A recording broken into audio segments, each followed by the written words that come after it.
World building in Minecraft isn't just placing blocks down on the ground, buildings, things like that. No, it's far more than that. World building involves stories, history, and culture, and even more. There's so much to world building. And one of the reasons I love world building is I love having stories. I've always been a reader of fantasy. I love fantasy. I love the world building in fantasy. I love looking at the maps. I love looking at where everyone's gone, and I imagine it in my mind. Everything. My mind creates that movie that it just makes everything come to life. But when I'm looking at Minecraft, I've got that movie. I've got the visuals. But I need to put a story to everything, and I find the whole process to be incredibly fascinating. So we'll take this country, for example. So this country covers an area from around here, going all the way through this way, and around here, and back. Yeah, there we go. So this area has a story, of course. The story is still in development, but this world itself has this story that involves mobs. So sometime in the recent past, these dangerous mobs start appearing at night out in the open. Before, they would just spend all of their time far underground. They wouldn't come out. But for some reason, they have started coming up out of the ground and going after everyone. They really don't like people. So, of course, one thing that cities and towns and villages start doing is building walls to keep all of that riffraff out and the villagers and other people safe inside. Of course, travel outside during the daytime is perfectly safe. Nighttime, no, you want to be inside. And places like this are involved in my world building as well. We've got mobs in here, dangerous mobs. Look at all these creepers. There's 4 of them all together. There's another one there. This, part of my world building, part of my lore in this world, this is, of course, the entrance to a giant cave which is being used by the Mob Research Center at this university. There's going to be a university built in here. This whole area will have plenty of buildings. So there is research. There's scientific research, but it's not advanced. This world is, I guess, based on the equivalent of late 19th century Earth, but the technology is totally different. We don't really have electricity as you would know it. There is, of course, redstone. Very different, but similar, right? But we've got magic. We do not have steampunk. We're not doing that. But we have culture. We have religion. We have gods. And it's not just a single god, it's multiple gods. Different gods for different kinds of things. A god of agriculture, god of sky, god of the water, things like that. And there are shrines and temples everywhere.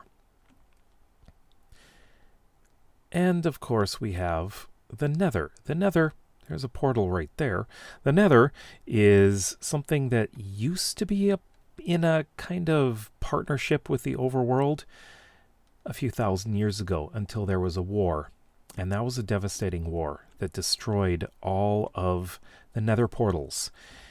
There's one way over there. I'm not going to fly all the way over there. But all of the technology that they got from using quartz is very important. They lost a lot of the technology. So it plunged the world into kind of a dark ages for a long time. They got over it, they adapted, but they no longer had the redstone technology that they had once used.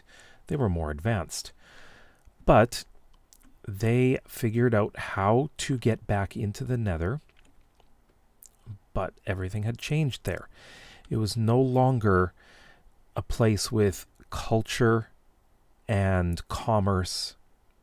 It was a place of chaos, devastation. After the war, the Nether did not recover. And that's when the Endermen got involved, which is why you see Endermen around here now. They are the true agents of evil here. But we'll get into that in, of course, Labyrinthum in the future. But I just love world building. I love being able to create the stories, and the stories are written down in books in this world. Every single building has books. Every single person is named in this world. And they have their own stories to tell. Some don't have much to tell. Some have a lot to tell.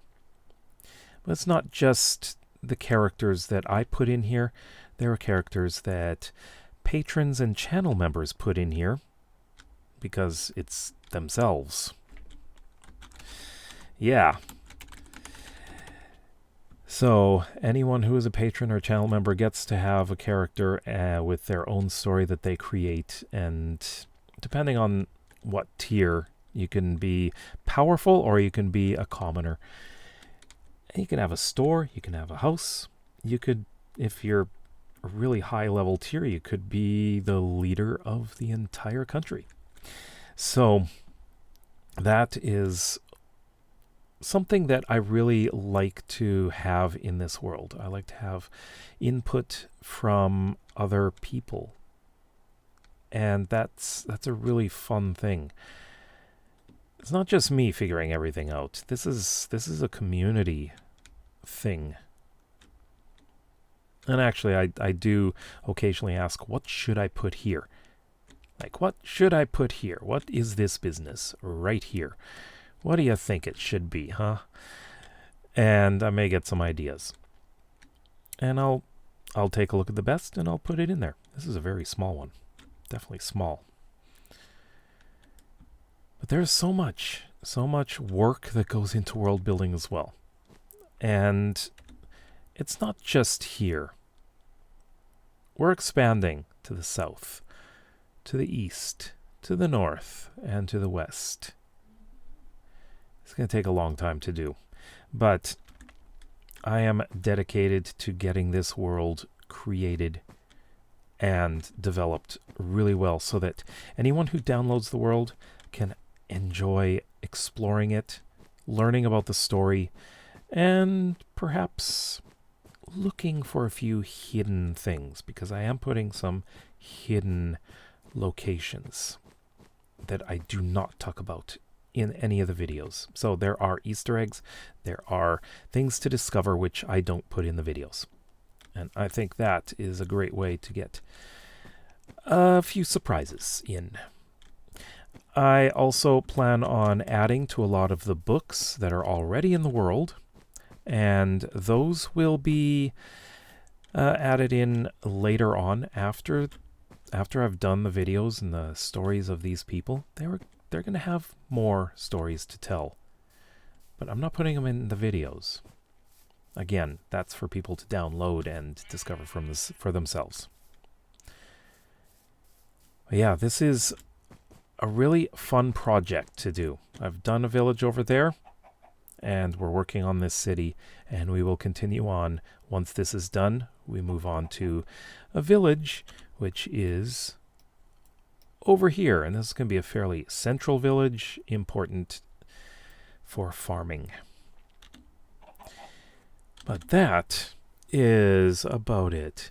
So what do you think? What kinds of things do you like to see in world building in Minecraft? Let me know in the comments below. If you like videos like this and would like to see some more, then please consider subscribing to this channel as well as my main one. We'll see you tomorrow. Bye-bye.